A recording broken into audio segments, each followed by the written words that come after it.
Welcome to the Orange Hammer Podcast. My name is Corbett Storick. I've been a licensed general contractor for 8+ years, specializing in new construction, renovation, furniture building. I'm the son of an architect and an interior designer, and I've been surrounded in this industry since birth, watching all aspects from concept, design, build, punch list, and of course, all the problems that come up in between. In my time in Durham, North Carolina, I've noticed a significant gap in knowledge between homeowners who need work and the people who do the work. On this podcast, I hope to break down the process of homeownership from the perspective of both the homeowner and the contractor in an effort to help raise the knowledge of homeowners about their homes and the construction/renovation process. I hope you enjoy. If you're enjoying the Orange Hammer Podcast, or if you have a topic that you want covered, or have recently done a project, please contact the Orange Hammer Podcast. The Orange Hammer Podcast is on Instagram and Facebook. Please like and subscribe, share on whatever platform you're enjoying your podcast on. Also, check out our YouTube channel, The Orange Hammer. The Orange Hammer Podcast is proud to be brought to you by CRS Contracting, LLC, for all your construction and handyman needs, new buildings to renovations, furniture building, EV charger install, or even a TV mounted. You can call me, Corbett Storick. It'd be my pleasure to help you. You can find me on Instagram at CRS Contracting.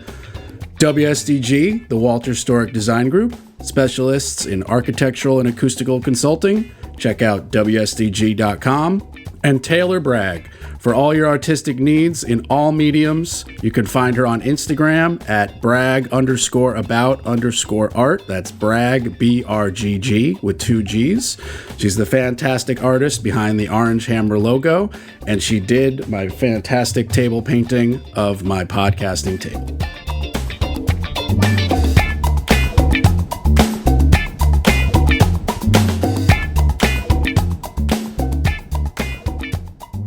Welcome, everybody. Today I have a special guest, Buddy Priest. Buddy, how are you doing today? Doing great. Thanks for having me. Thanks for coming. This is kind of a cool special episode for me because you're one of the first people to come on who I could say is a friend, but also at some point and still is a subcontractor of mine, which is pretty cool. I think you're the first person to come on who fits that category. Yep. And for listeners, you are the master tree removal man.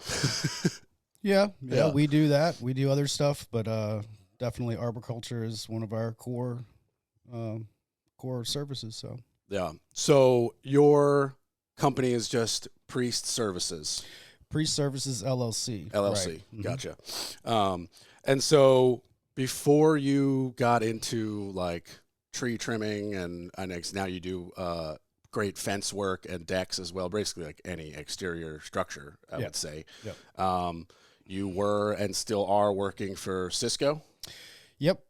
I've been sitting in an office for about 25 years, so but it just wasn't enough for me, and I'm not getting any younger, so you got to do what you want to do and what you like to do. So there we go. A couple of years later, and here we are. So I want to just dive into that a little bit because a lot of people who know about Cisco would know that's a good career. It's a decent living, fits both of those categories. But that wasn't the reason for your switch. It wasn't a financial decision. It was more of you love to do this kind of work, and then it grew. So I was in telecom and logistics for 15 years.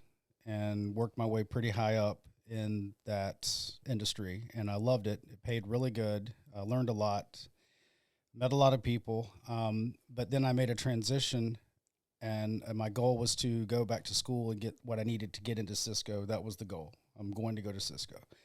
That's where I want to be. It's what I want to do. Didn't really even know what they did, honestly, other than they're just a great company, and they are. I've been there for 4 years, and I love my job there and the flexibility that I have.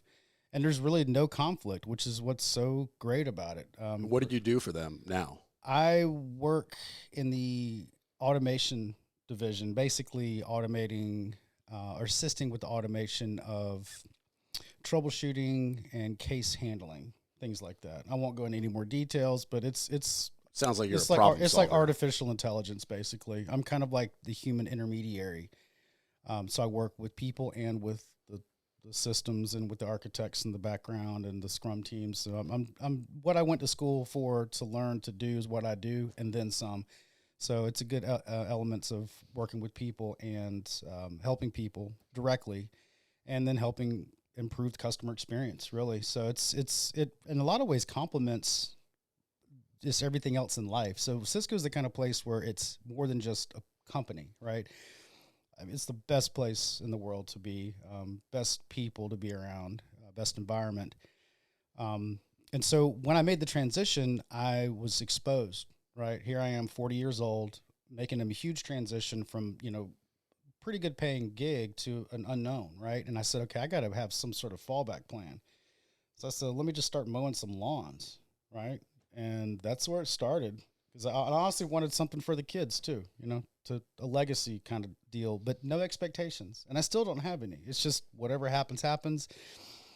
Let it take its course and pick what you want to do. So when I first met you, I was doing pressure washing, gutters, it's kind of stuff that I don't really do anymore. And I think you and I had a conversation about this, and actually resonates with me about do what you want to do and sort of stick with it, and things that you see yourself doing in the future. And as a result of that, we've whittled it down to the two things, right? So outdoor carpentry, like you said, decks, fences, really anything outside, nothing inside at all. And then trees, right? So trees is its own thing. Oh, yeah. And so you don't just decide, okay, I'm going to start climbing trees. Well, maybe you do. And that's kind of how it started. And it runs in the family. So it's not like it's that. Oh, okay. Your dad ordinary. was doing trees? So my dad, my uncles were all steel workers, tower workers, telecommunications, heavy steel, welding. And my uncle down east has his own tree company. He's a certified arborist as well. Pro Tree Services. I don't think he does it anymore because he's a little older, but he's sort of been in the back of my mind, sort of the example. So you were no stranger at a young age to harnesses, ladders, ropes, and just heights, Well, honestly, being around that. Yeah, I never really saw it. That's other than pictures of them all over the country, 2,000 feet working on these transmission towers and being like, that's awesome. And I never want to do that because it's crazy. But, just something about it, though, once you start, it's kind of addictive. So, yeah. Just like anything else, like anything that you enjoy doing. And that's what it boils down to. Yeah. I mean, you are a rare group of Americans or even humans that gets paid to do something they like to do. That right there, I mean, you have a knowledge, you have a passion, you have a skill set, and you found a way to turn it into, maybe it's not your main source of income, but it is a source of income. I mean, that's incredible. There's so many people, the term starving artist doesn't just apply to a painter or a musician, so I think that right there is a step above, most people. And then the fact that you had, I think some people initially might hear you be like, well, I don't want to do stuff inside. I don't want to do that. I don't want to do that. I think that's ingenious. I think the fact that you were like, you know what? I do these three things and I do them really freaking well. And I don't need to do something else. It's like, would you rather go to the diner with a menu that's the size of a book, or a restaurant that has 12 things on the menu and they do those 12 things flawlessly every single day? I think that comparison holds true. And I think that the niche, for lack of a better word, I think that's cool. Well, I mean, if you look at the logo, right, it just says structures, trees. Yeah. That's it, right? And so if you want to know about it, ask, and I'll tell you. But it's not that, here's the thing. I'm a big fan of contacting other contractors when I need help. You've done it to me. Right. I've helped like you I out. need help with this or that because I don't do it even in my own house. And I'm the first person to point people in the other direction if I can't do it, or if something I'm unable to do or just can't do. It's not in my wheelhouse. But I mean, yeah, I'm fortunate. I feel it's kind of odd. Like there's no expectations, just luck, and kind of just go with the flow, really. I think So, you sell yourself a little short by saying it's a lot of luck. I think there's more hard work, that you're just very humble, which is good. Be humble, but I've seen you on the job. I've seen you do jobs for me. I've seen you do jobs, and I've heard about you do jobs for our mutual friends. And there is a level of hard work. And oh, by the way, you have a family and another job and stuff to do. It's not like, so I applaud your humbleness, but I think there's a lot more hard work than luck in it, just having someone see you from an outside perspective. Let me ask you a random question. When did you get your first chainsaw? actually, that's a good question. I got it probably 2018, and I've had other chainsaws that were given to me, but I honestly couldn't even start them. I had trouble starting them. I just didn't know how they worked. I didn't understand the safety aspects. But then one of my neighbors, Bradford pears, fell over in a storm, and I went and cut it up for him. And that was the first time I really used a chainsaw, like a lot. And it was like a 440 Husqvarna, 18-inch bar, just like your homeowner style chainsaw. And I actually just recently retired that one. But yeah, it's been not very long. So And this has all been very compressed time schedule. what are probably. what are you running now? Stalls? Or No, Steels, no, or it's however you definitely, I'm a pronounce them? Husqvarna 110%. I own 8 Husqvarna saws, pole saws. My pride and joy is the 572 XP, which is the a 28-inch bar, and it's a beast. 28. That's massive. For what we have around here, it does the trick. I mean, you could Alaskan sled use that as a planer. That's a big bar. 28. You could, Yeah. yeah. It's a big one, and I'm looking to get 595 XP, which is the new one, and that's the really heavy duty 95 cc. But I mean, for around here, a 60 cc 28-inch bar, 24-inch bar is going to get you through most. But I actually rely on my top handle 12-inch bar most, and my handsaw Yeah. and my pole saw probably make the most money.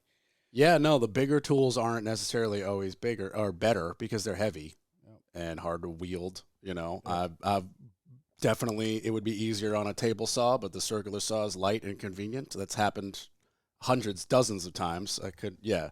Um, so that's true. And also, there's like a comfort level. If you handed me, I have my first chainsaw. It's the smallest battery powered Yeah. stall they make, and it's like if it's bigger than the thickness of my leg, I need a professional. So I'm not, Sure. I'd call you. So there's just like different levels. Well, it's part commonality. It's just all the different things. Just, this, like you said, it's the safety factor too. If you don't know how to use it, it's like operating a firearm in a way. And Oh, yeah. chainsaws, I've had some close calls, and I've been lucky, I guess, but they're dangerous. And I mean, I would assume, not that, I mean, it's up to you, I guess, but I assume you're in like those specialty chaps and all the safety stuff. Yeah. No, so we pride ourselves on bringing the best to the table, right? So on the back of my business card, I have all the tools that we use, and we use the best brands. And so when it comes to safety for trees, obviously it's the law, right? The OSHA, ANSI, and the Z133, which is the arborist safety standards. That's the Bible. I keep it in my truck. I obviously got tested on it. And everything I have is the best of the best. From ropes to safety equipment, I have redundancies. I mean, some people probably, like, these guys take chances and take risk. I take no risk. And this is your life we're talking about. It could be very bad if you made a mistake. At 40 feet up, if you have a shitty harness and shitty rope and something goes wrong, you're dead. Well, so the number one killer, so arboriculture is very dangerous, obviously. And I mean, it's one of the hardest or most expensive insurances in our industry. Yep, and one of the most highest fatalities is from falling or tree parts hitting you. And so it's definitely blunt force trauma is an issue. So tree part, like a limb coming down on you? Yeah. Oh my God. I never even thought about that. I just think of like falling from the top of the tree. Yeah, cutting through your ropes, cutting through your lanyards. So, and I carry normally 3 lanyards and 1 steel core. So Not that's going to keep you from cutting it, but it's So definitely. how much of that is you figured it out versus somebody taught you versus a class? Like I mean, obviously, like an extra rope is common sense, but there's a specific rope that you buy, a specific harness, a way to hoist yourself. Like, do you go to tree trimming school? I doubt that's a thing, unless it is a thing. I respectfully have no idea. I'm not trying to insult any tree trimmers. Just like, where's the knowledge come from? You have to want to learn about it. And everything I've ever done, I've wanted to learn and just picked up a book and read it or watched lots of videos. I'm not going to say I'd recommend everyone doing that, because you have to really want to learn this stuff. So, like, you didn't go work for a tree trimmer? No. So you have to be in the business for 3 years to have the ability to qualify to be a certified arborist. But once you pick up a chainsaw and start cutting a tree, you are an arborist. Well, let's separate just for 1 second tree trimmer and arborist, because at least in my world, and I assume in your world as well, they could not be further apart. Like, when I need a tree removed, I call a tree trimmer, and it's basically about budget. When I call an arborist, I care about the tree. I want it saved. I want it trimmed in a healthy way. That's more difficult because you can't just drop the tree, and the health of the tree is important.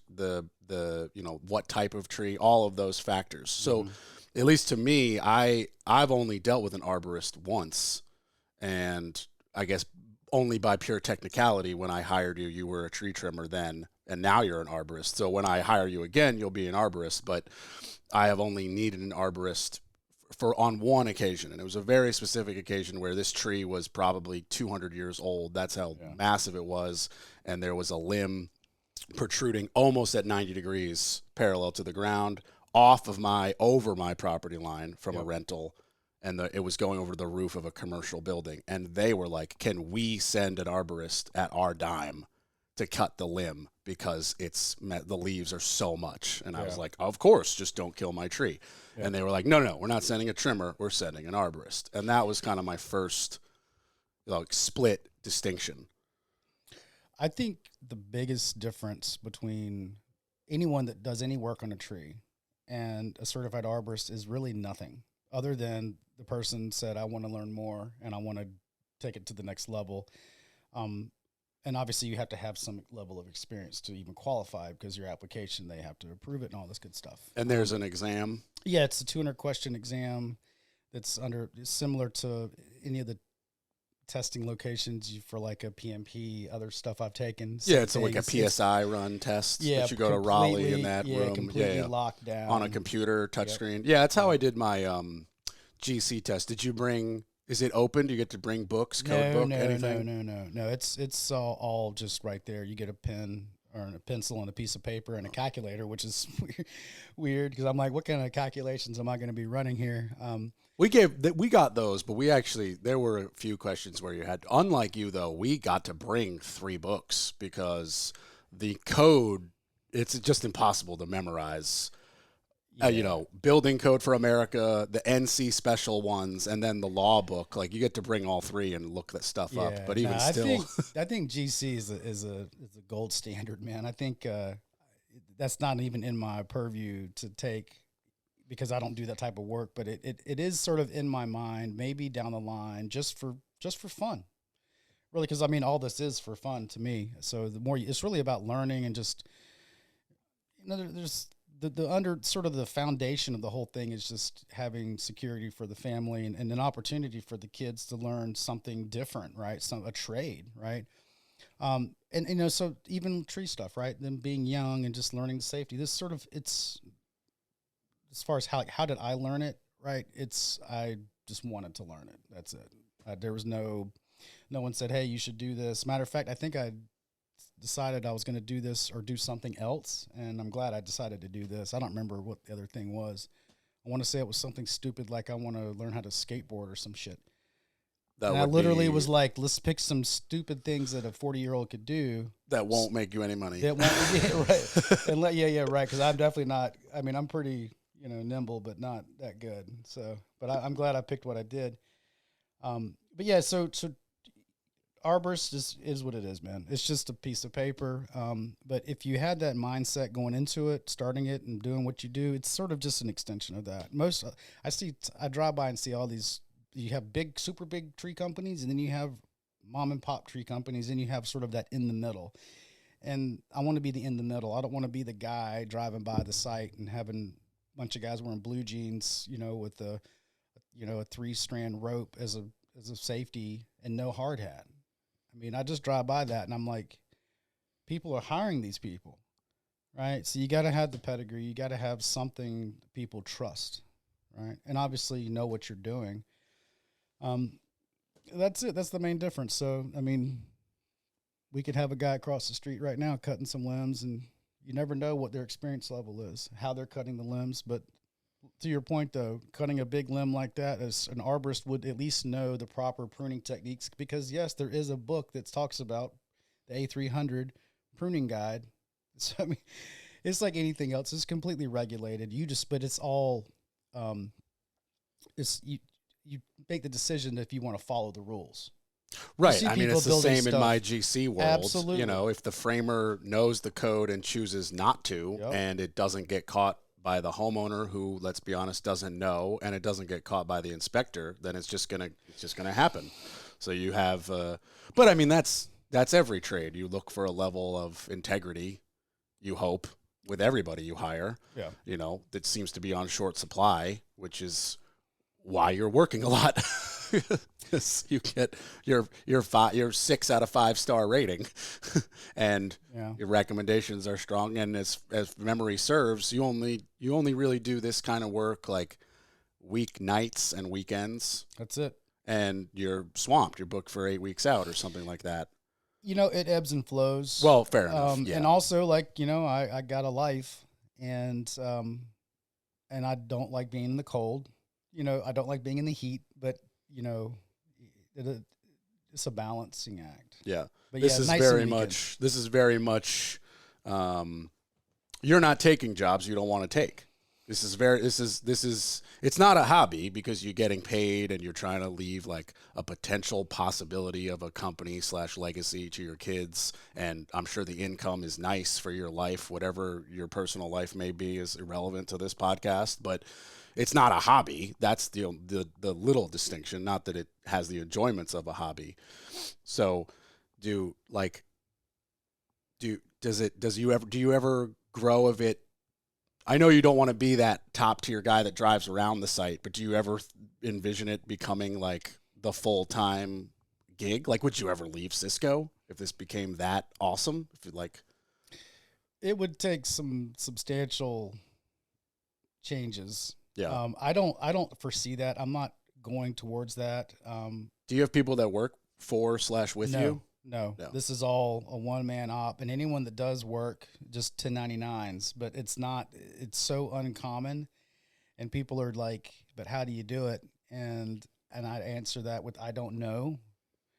Just get out there and do it. Like we just did a 400 square foot deck renovation in Trayburn, and from the tear down to the reinstall and delivery of materials, it's all just turnkey, and yeah, it's hard.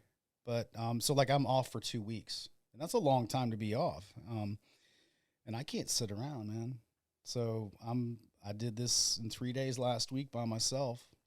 You just have that life itch to not chill. You're always I can definitely chill, but I definitely, I like money. I like seeing the product of the work is the biggest thing. Oh, yeah. I mean, I started with decks for that exact reason, because in 3 days you can go from that was dirt to look at that. And it does make you feel good. I mean, from my first job at 18 years old, we were doing a lot of fences and decks, 2-3 day jobs. And they are very gratifying, doubly so for me, because it was all California redwood when I was in California. So that's nice, before the year of graying happens and it's still beautiful and red, it really is, it's picture perfect. Obviously here it's all gross pressure treated, but you do what the client wants. Are you working with Trek a lot? It's with maybe 20%. That's low.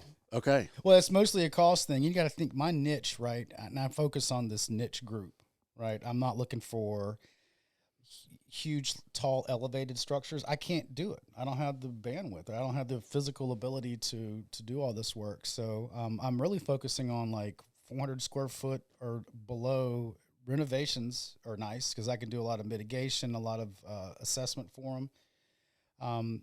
And then smaller decks, honestly. Yeah. So, I mean, like floating platforms, unattached structures, just things outside away from the house or. Well, when you get those bigger decks, you and I can tackle them together. Yeah. And honestly, they don't come my way. I think I've kind of got a funnel. However it happens this way. I don't get huge tree jobs that I have to turn away, and I don't get huge structure jobs where I'm like, I can't do it. It's a lot of times it's, people are like, I need to get this tree removed. And I go there and it's like a 30-foot maple tree. And I'm like, well, okay. But like yesterday I walked a 75-foot pine, right? And that's right in my alley, right? I like that. So explain the difference. You can't remove the 30-foot, but you can walk the 70. And by walk, you mean climb and client tree. Perception. They think it's a big tree. And then they also sometimes think big trees are small trees. They'll have a 140-foot poplar and be like, hey, I got this medium-sized tree. And they just think you can just go out there and drop it like a lumberjack with an axe. They don't have any concept. And then you have the maple tree that's 30 feet, and I can take that down with the pole saw. And this is literally what you're detailing right now. I want to expand because this is like why I started the podcast. I started the podcast because of clients calling me and wanting to do what they thought was an easy, like $200 or $300 thing in a bathroom. And I'm like, no, you've got to rip the whole tub out, all the tiles over the tub. You got to rip it all out. Like, this is not easy. The plumbing's not going to line up, like X, Y, and Z. And so that lack of knowledge on the homeowner's front always baffled me because I'm like, yo, you're spending the most money you're ever going to spend in your life on a single thing, your home. And you don't know anything about it. You don't know anything about it. You don't know how it's built. You don't know if you have gas or electric. Like, there's just like so many. That was an exaggeration, people. Most people know if they have gas or electric. But still, like, there's a minimum base knowledge that people who are not in the trades just simply don't have. And that's where this podcast was born. So that information that you're detailing that I'd love to expand on a little bit is invaluable. Like, when does it go from like you just tie a rope and cut and pull versus you've got to climb and like delimit, take it down in sections? Or is that more about structures surrounding it? It's every situation is different with trees. And so I will often need someone there for safety spotter, but a lot of times the work can be done by myself. I have the tools to lower and do all the rigging on my own. And that's just the nature of how I built the business, right? I don't want to force anyone to do something. I don't have enough work to keep someone busy, number one, and I don't have enough. That was another question I kind of had was like, how do you get somebody who's like, yeah, I'll only work weeknights and weekends? Like, that's not enough. You can't. There's no way. You can't find good help. You can't find good help. So, that's why it's family. So I definitely, my wife doesn't want me to get hurt. Obviously, she's a big proponent of all this. It just sounds like your life insurance isn't big enough. No, I'm just kidding. Who knows? And I'm not trying to get hurt, and I've not gotten hurt. I've been, but it's not for just luck. It's definitely try to know what you're doing. But yeah, I think just don't bite off more than you can chew with trees for sure. You got to move big wood, then sign up for it. You got to do it. I mean, that's it. Like yesterday, I'm like, well, what do you want done with the wood? That is a big factor here. If I might have to roll these, 30-inch diameter chunks out of the way, just how far? Where are they going to go? Do I got to stack them? Do I have to dump it? And I do know other people, and I do have contractors that I rely on for large-scale removal, and I do a lot of work with them as well, sort of as their arborist extension, because it's something that they don't have the means to do. Oh yeah, I don't have that in my purview. You would be if I needed something not removed because I just have cheaper dudes to do that. If I needed something like I need detail taken and care put into it, you would be my extension. Like I don't have the skill set for that or the tools for that or the know-how. Yeah. So it would just, you, like I said in the beginning of the podcast, you would be my subcontractor in that regard if a client was like, hey, I need this deck, but this tree's in the way.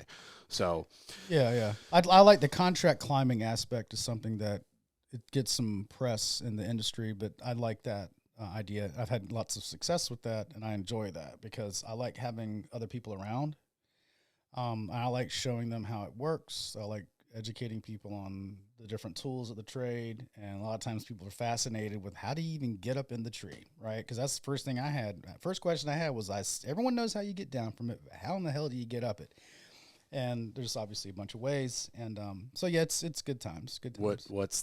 What's like the main way that you get up a tree? Nowadays, it depends on. You might end up pissing people off depending on what you say because it's like any industry. There's a lot of opinions in it, and and well, let's go with your opinion on a way. There's three main ways, and let's just say I have the tools to do all three. I prefer one method because of its simplicity.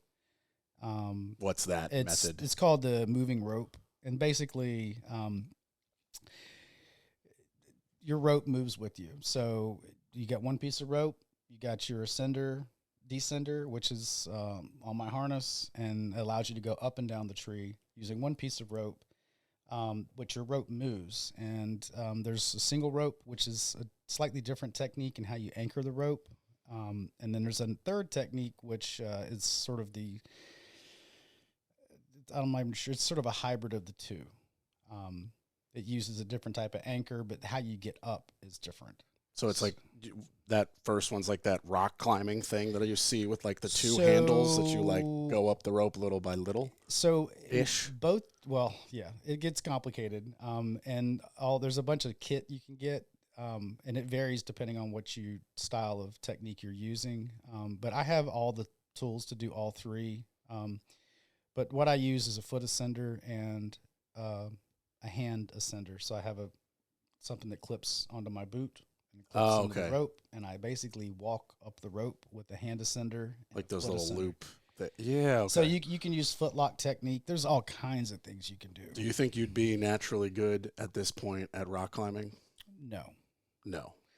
Seems like you're selling yourself short based on. Well, I don't have any interest in it. Like the way that you anchor stuff, the way you tap these things into the rocks, you count me out of that. I want to see a big fat limb. I want to see a big union. I want to have I need to trust what I'm going up in. I won't climb dead trees. You won't catch me doing a lot of things. People take a lot of chances in this industry. And I think a lot of rock climbers it's a natural sort of, just extension. And a lot of people climb trees, like tree climbing competitions. Oh, so there's for sure. Some absolutely crazy stuff going on. And that's all great, but I'm not in it for that. Now I do have urges just to go as high up in the tree as I can. Like I've been having these urges just to go shoot a line and just go, I've got just for the view.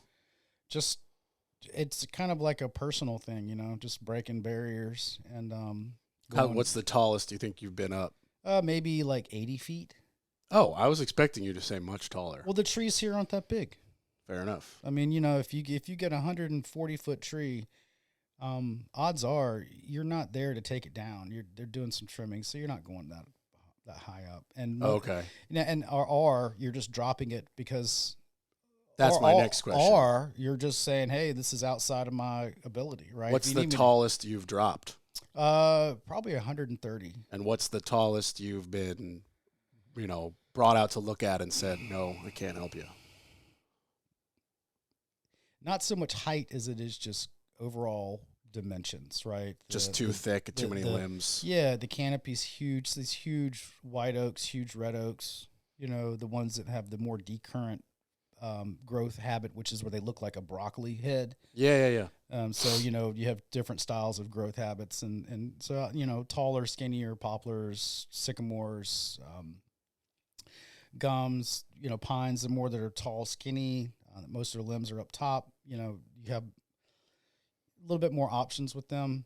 You can winch and just notch them and pull them down the old-fashioned way. Just got to obviously analyze your risk, which that's the kind of aspect I like about it is you get to analyze each situation. Right? Yeah, it sounds like nothing is the same. It's no like snowflakes. Two jobs are the exact same, not even close. Yeah. It's like my world. It's very different. Everything is, obviously putting in a door is putting in a door, but when you look at like the overall project, there's no two that are the same. It's very fun. Oh no, I'm sure. Yeah, that's why I have no desire to. You kind of pick what you like to do and what you can expand on. Like so. Risk assessment is something I'm actually going to go for next, right? Because there are classes for tree climbing, there are classes for aerial lifts. There's all these things. Now you don't have to have them, but certainly I like to have badges. I like to have these things, right? So people see it and they know you've been accredited by someone that says this guy knows what he's doing.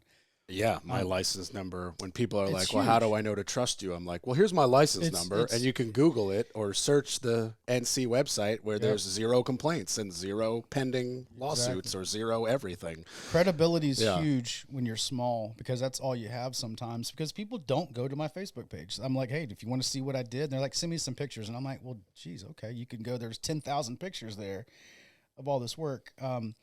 And videos, professional videos. I mean, you name it.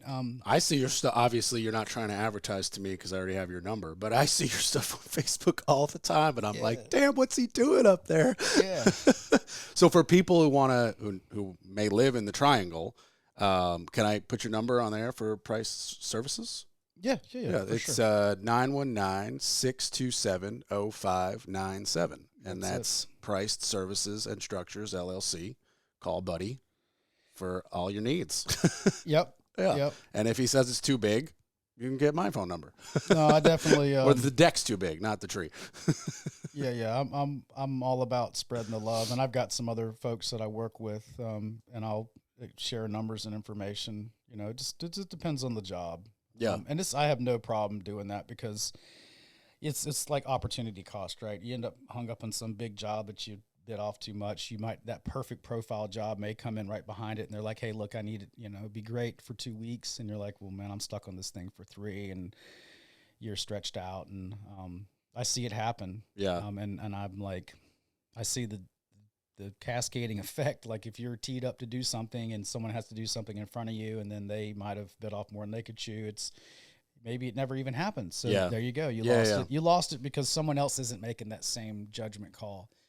And also to have the professionalism and I think just intelligence to be like, well, that person does that better than me.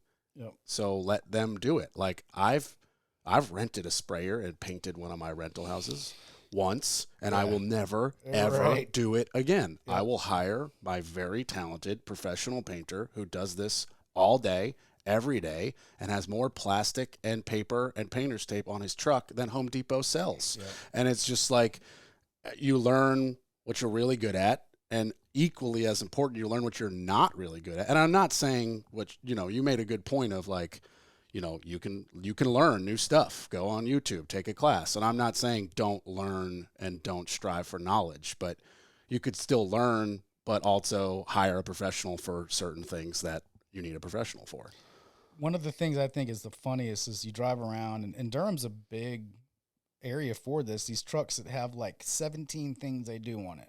They're like, we do drywall, we do concrete, we do hedge trimming, we do tree, and then they're like tree removals. And I don't judge, but I'm like, but do you really? But do you really do it good? Right. Or did you pull one tree out of the ground and you call yourself a tree? Yeah. Or especially, and the name is usually funny because it's like all of those things you mentioned, but the name of the company is like Joe's Painting. Exactly. And it's like, so Joe, you're a painter and you also can build a bathroom, take out a tree, lay down brick, pressure water, or did you just do it once? That's why I'm just CRS contracting, because it's like, I'm a contractor, and if I do it, I will grab my tool belt. If I don't do it, I have the contractors. That's the concept.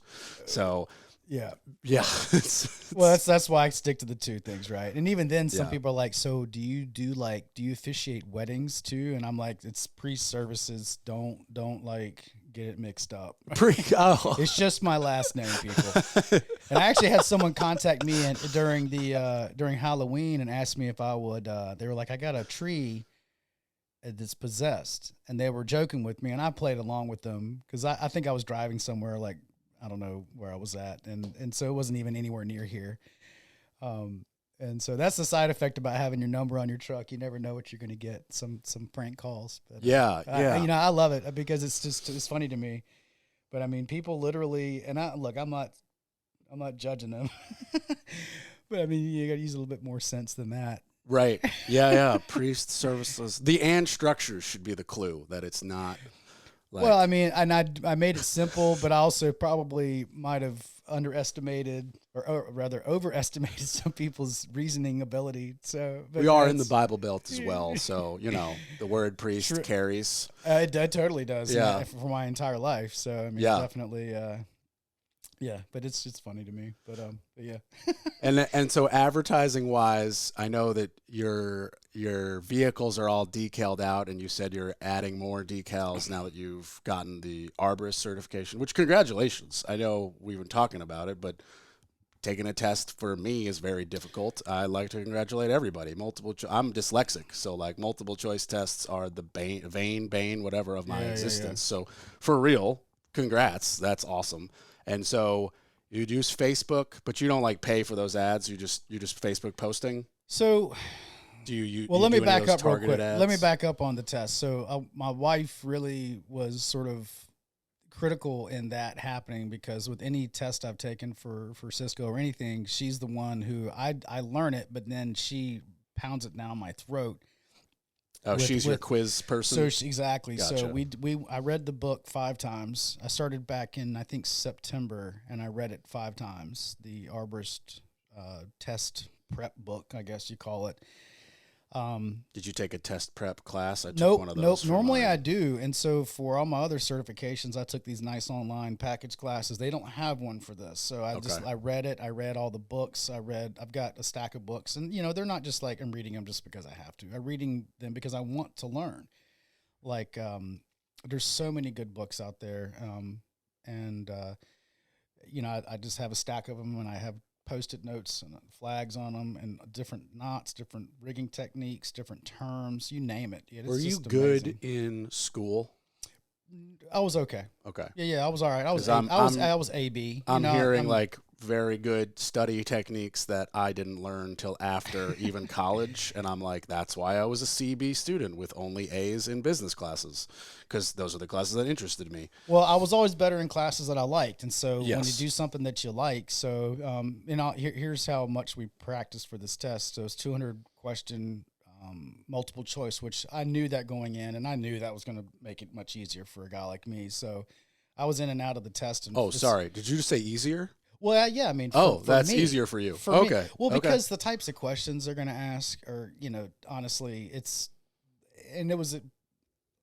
just say that we prepared really well for it. And I remember it now. It's like, I haven't forgotten. I could take the test tomorrow and pass it. See, I would take the GC test tomorrow, and I'd get a 20 out of 100. The scope of that's so outrageously big. I can't even imagine. That's why I haven't even considered it, because there's so much that I haven't touched and I don't like. Did you have questions that would purposely trip you up? Yeah, like here's the one I like to highlight. I think it's hilarious because I'll ask people and they still don't know, is because if you don't understand how trees work, then you might not know. And again, hell, even before this started, I wouldn't know myself probably. But if the question was, if you hammer a nail into a tree at 4.5 foot off above the ground, in 10 years, how high will that nail be? Okay. It'll be 4.5 feet, because trees grow out and up from the top. They don't grow. So the tree continuously grows out. That's its secondary growth, and its primary growth is up top, so it grows up. But the nail itself will not change height. It'll just absorb into the tree. Right. And that's something that you see. Anyway, so just questions like that, or when you explain it, it's such a duh. But I was thinking for half a second, like 5. Honestly, I looked at my calculator for a minute, and then I was like, I scratched my head, and I was like, what the hell? That's the easiest question in the test. And so, I mean, it is what it is. So my wife really was huge in getting that done, as she was in the other test I've taken, which were harder because I like that stuff, but not as much as this. Right, I love this. So your tests were easier based on your love. Yeah, like the PMP subject. test or the Agile test. Those are all. It's good to know, but like you can't love that stuff, man. I mean, no one loves project managing enough to be like, man, I'm so looking forward to taking this 400 question test. Yeah. And I was proud to get them all done, but this is definitely the one where I'm like, a lot was riding on this from a pride perspective, but also just, do I know what the hell I'm doing? Yeah. And the test scores tell me that, hey, look, I need some areas that could be improved on, and there's some that I'm probably doing pretty good at. Yeah, I mean, I had to take my test 3 times, and when I took it that 3rd time and I got like an 88, I was like, that's not an accident. Like, I did not squeak by with a 71. That's like, I know this stuff now. And it felt good, but that test was annoying because it even the test prep guy warned me. He's like, they're purposely tricking you up, because for me, who didn't, there's 2 routes, obviously. You can, at 18, start swinging a hammer for somebody like me and you and learn the trade on the job. But the terms that you use are not the same in the book. If you just get out of high school and go take construction management and framing at a BOCES, or BOCES is a New York thing that just does class, or go to Durham Tech and just take a 6-week class for those things. They're going to teach you the industry terms. They're going to teach you a book. Yep. And if you have no job site knowledge, you could go past that test way easier than the person who's been working 20 years on the trade, because there's a slang of what you call, the king stud next to the jack stud and the header and blah, blah, blah. And there's the slang for that we use every day, 40 times a day in every doorway. And then there's what the book wants it. Yep. And the exam will give you the book answer and the slang answer. So it really tricks you up. Wow. Because if you've been in the trade, your gut goes, oh, I use that term 100 times. I know that I'm talking about the right thing.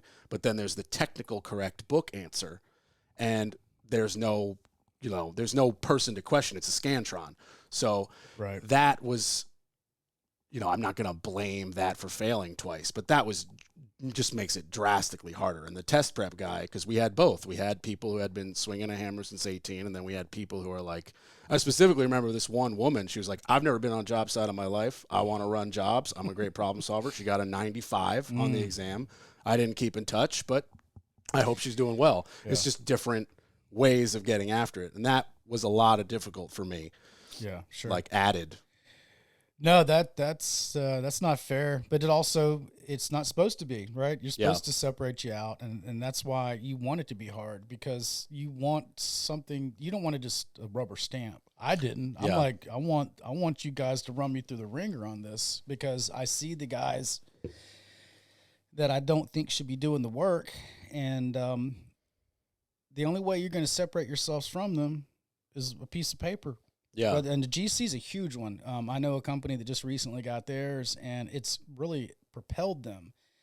And it's different for me. I don't need that, right? But it's still something that I want to have. And it's mentally changes the game, because now I'm going to go and get my risk assessment certification, which for trees is a big deal. It's a little bit more involved. It's a 2-day course. Is that like work now? You could work with like insurance companies? No, it's more just you expand your knowledge of how to assess tree risk. So like dead trees or trees with issues, mitigation, because trees are complicated biological, physiological things. And it's not just like get out there and, cutting it down is sort of the thing. Do you have a big love of, like, other than trees, the plant biology? Like, do you love gardens and no okay, that's my parents' thing. They're the botanists and they're the gardeners, but there is a lot of crossover in the terminologies, and obviously the biology and physiology. Woody plant is a tree, right? So that really covers a bunch, but I don't prune bushes, you know what I mean? Now, bushes that have turned into trees, I'm in. No, I know what you're saying, and I don't mean professionally. I'm not talking. Obviously, I wouldn't hire you to trim bushes. That's a that's a grass cleaning, landscaping type of person, and I'm not putting them down at all. Marco, I'm a big fan of you. You know that. He takes care of all of my rental properties, my parents' house and my house, and I'd recommend him anywhere. But those are different trades. But I'm just asking, like, did your parents, did that rub off from your parents? Like, there has to be, if a tree's in the way and you cut it down, it's easy for me to say I got no love for that tree.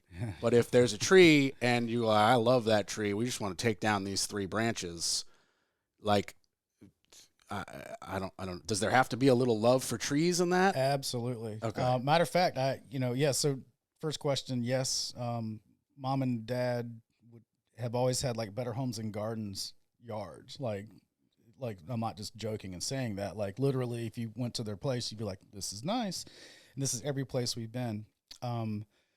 In my yard, I think other than the grass, I'm not a big grass guy. My dad's he grow grass on concrete.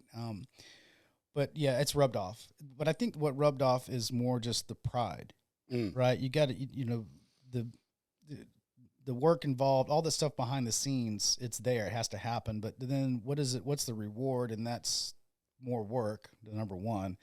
But then, you can sit back and look at it. But you also, what to plant, where to plant, how to plant it, all these different things, so you can have the right type of landscape. So, I mean, there's more to it. And I think that more landscape architect types, botanists, they're probably familiar. We're probably on the same wavelength, right? We want plant health, right? We want overall plant health, symbiosis between and homeostasis between bushes, shrubs, grasses, and trees, right? Because they're all competing for the same resources. It's all this big ecosystem that, if you see the grand scheme of it and the holistic view, it changes your way of looking at it.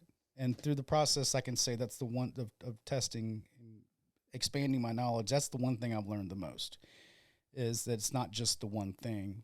It's overarching and seeing that. And it even goes into like people's houses. Like, hey, look, you got these trees overhanging you. You got this moss on your roof because you've got too much shade. You start to, these are just things that take time and experience to learn. But it's a bigger picture, for sure. And that's the cool thing about it, is that you don't have to be like a hippie to love trees, No, not at all. And I lived in Oregon for 7 years, and I love trees. I mean, I used to climb in them, and and I hacked a few of them up, but just gotta learn to appreciate everything around you, all the nature aspect of it. But like people say, like, hey, I want this tree down. Sometimes I'm like, but do you really want that tree down? Can we just limit? Or, hey, look, I think this tree's dying. Can we take it down? And I'm like, well, can we wait until the spring when it has another growth cycle to see just how bad it is? I'm the first person to say, let's just look at it. Let's just wait. Can you walk up to a tree that has no visible signs to somebody like me and just know it's dead? Well, and there's going to be some obvious characteristics, but to answer your question, no. And I think anyone that says they can is probably the guy that's going to, they may look like they know what they're doing, but the guys that are going to be doing the work probably don't. Because I had one at my current project that I'm working at, and I was like, hey, man, can you he was doing a whole bunch of quick and dirty limbing. Yeah. And I was like, hey, that tree in the front that looks kind of good, this like standalone tree in the middle of the yard. Yeah. I was like, can you take those 3 limbs off? And he called me like after he took the first limb off and texted me a picture. And it was just, there was 6 inches of hollow in the middle of the limb, not even the main base, which was probably 2 feet in diameter at the base. And he just went, dude, this thing's dead. And I was like, cool, cut it as close to the ground as you can, and I'll figure out the stump later. And I was, it was very disappointing, but also I was like, well, that's just, my landscape guy's going to be happy that he's going to have a nice, easy ground to mow with no leaves and stuff. But, it had leaves. It looked very healthy to the naked eye. Yeah, trees have a way of doing things to stay alive, right? I mean, they don't want to die. They don't die fast. And it depends on the tree. I mean, and that's the cool part about the experience side of it, is that you know enough to know that you don't know everything. Number one, you make educated decisions. You're a diagnostician, is what they call it in arboriculture world, where you take all the different variables and tie them together and form theories based off of what you think you know. But mitigating and fixing trees is hard once they start that they call it the spiral of decline, and that means that basically that's pretty much it. You can't fix it's so messed up you can't fix it anymore, and then you start talking about, okay, well, what's the next step? Right. So what are good woods and bad woods to burn? Depends on what you're burning it for. Like interior wood stove. And probably your hardwoods would be preferable because like the creosote, like in pine and stuff like that. But like, I don't know, I'm not a big indoor. I burn outside at my house every day, so I burn everything. Except pressure treated. I don't burn any pressure treated wood. No. And I see people. I will hold you to that standard, sir. Throw that out. So when I do big projects, construction, I'll typically my wife will post the scraps because, people will use that stuff in Durham. And one person literally came by and grabbed a bunch, and I was like, what you going to use this for? And like, we're going to burn it. And I'm like, okay. I'm like, this is like fresh PT, I'm like, okay. I'm like, just don't stand by it. I don't know. I don't let people do what they're going to do. I mean, I'll let people do what they're going to do. But if you burn pressure-treated wood, I will judge you. That shit's bad for you and the environment. Throw it out. Like, it's not. Burn everything else. Like, if you're burning plywood or pressure-treated wood, is the biggest mistake ever. The glue in that plywood, the formaldehyde in pressure-treated wood, anything engineered beams, LVLs, just don't burn it. Burn regular 2x4 studs. That's fine, but. Like, to be burning pressure-treated stuff, I mean, it's literally going to give you lung cancer. I generally will use gloves handling PT, not all the time, but just because I want to preserve my hands. Yeah. Because I don't want to injure them. Splinters as well, but yeah, absolutely. So, but yeah, for sure.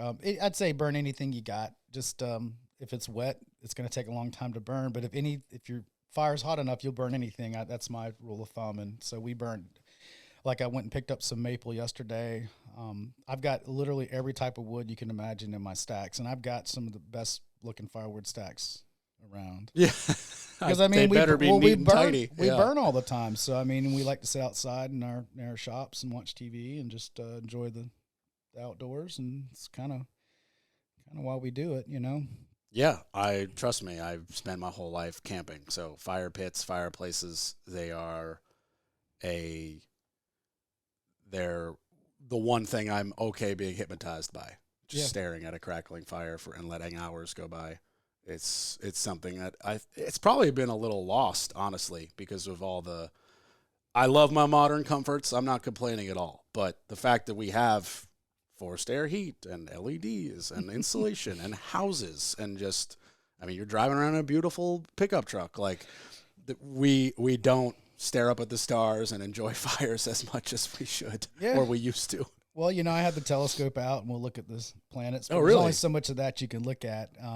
But then we have Wi-Fi and the big TV out back. So, I mean, we have a nice good combo, a nice blend, right? You gotta either come up to my land or let me borrow that telescope where there's no light pollution and see how cool that is. Oh yeah. Yeah. And it doesn't take a super powerful one to see the rings of Saturn and all the stuff that you want to see, especially with less light pollution around. It's a big deal for sure. Yeah. So the last thing I want to touch on briefly is you are a homeowner. Yep. How many houses have you owned in your life? One. Okay. And it's the one I believe I've driven by. Yep. In Durham. Yep. Obviously we're not going to detail where it is for safety and security. What have you done to that house? How long have you been in that house? Since 2009, we've been there. Okay, so it's quite a while. Yep. Have you done any big, projects, renovations? Have you replaced HVAC? No, and that's all in the docket. So we've done all the things you can do outside we're able to do. So we've installed sheds, workshops, covered decks, porches, you name it. How much did you do versus you hire out? All the stuff outside I did. Amazing. Very cool. But inside is all others. So we've had the windows done, we've had flooring put in, and really that's it. So we had carpet, we had dogs, so we had the carpet taken out, and we're looking to do the kitchen remodeling on our own because it's small enough. So new countertop and cabinet, new cabinet doors, drawer doors, and painting, which I dread painting. And honestly, I've got someone that I might end up using for that. Someone who I met on a job site. I was working on a fence. He was renovating the inside of the house, taking the damn popcorn off the ceilings. It's the worst job ever. No, I know. And I'm like, that's what I'm saying. If you don't want to do that because you want someone that, quote unquote, likes to do that kind of crap. Oh, yeah. And so have at it. I'll pay you for it. I'm sure it's worth it. And so we had windows upstairs done and a roof. And that's it, right? So our house is 2000, so it's not super old. Cimarron homes, no offense, but then they kind of slap them up, right? And so it's got a lot of room for improvement, HVAC, water heater. So you're on 22 years? Yep. And you're still on original HVAC? Yep. And original water heater? Yep. So you've gotten 12 extra years. We have done pretty good. And here's the thing. I've got HVAC folks that I'm friends with the guys that work there, and I've had them come out and they're like, look, man, it's good. It's still working within that threshold or percentage that it's supposed to work at for. That's what they tell me with mine. They're like, you're operating at 80%. Yeah, and I'm like, well, how do I get 20% more? And they laugh and go, replace everything.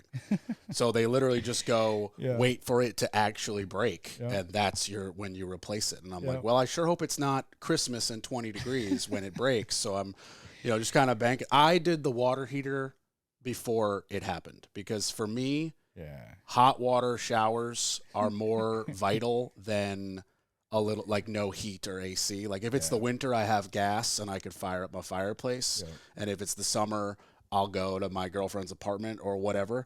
But like that hot water, I was like, no. And plus when I got gas ran to the house by the city, I went from tank electric to tankless gas, and that efficiency and money saved and instant hot water, you just can't beat it.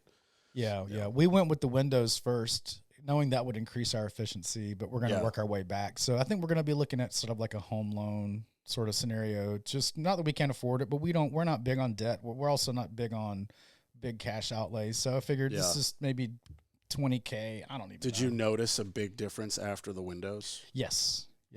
Both just physically or the bill or both? Both. I really like them. I don't remember who did them. I don't know the type of windows. That's fine. But I mean, it's all good. I'm pleased with it. We're gonna do the bottom stair or the bottom half of the house at some point. But windows aren't cheap.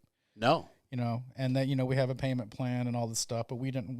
We got 2 kids. Vehicle coming into play for the oldest soon. So we're it's all about that planning. And we're big planners. We're big financial analysis type. We have all the variables. So we got to be smart.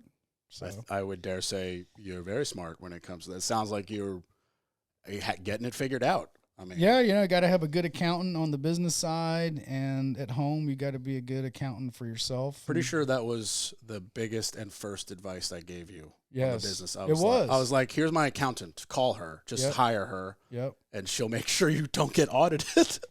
Yep. No, I'm good. I got my cousin. She does that type of work at her company, and she started a company specifically to help my company, and hopefully from there she can branch out and keep, so it's fantastic. I'm very happy. Everything's buttoned up and nice and tidy, and super simple. It's great. I mean, just got to keep making money, got to keep working. But it's appreciate all the customers out there, and these clients, it's like they're because of the size we are, it's a small world in Durham, right? Oh yeah. And it's really kind of nice to, I've probably had out of I don't know how many customers we've had, maybe 1 or 2 challenge customers. I mean, it's been, I don't know, just luck or selective, how we select our projects, what we can and can't do. It's more always a can we do it versus do we want to do it? You know, the people. Well, you've developed your niche where you know you want to do all the things you can do. So once you divide it into can and cannot, it already is a job you'll enjoy. Yep.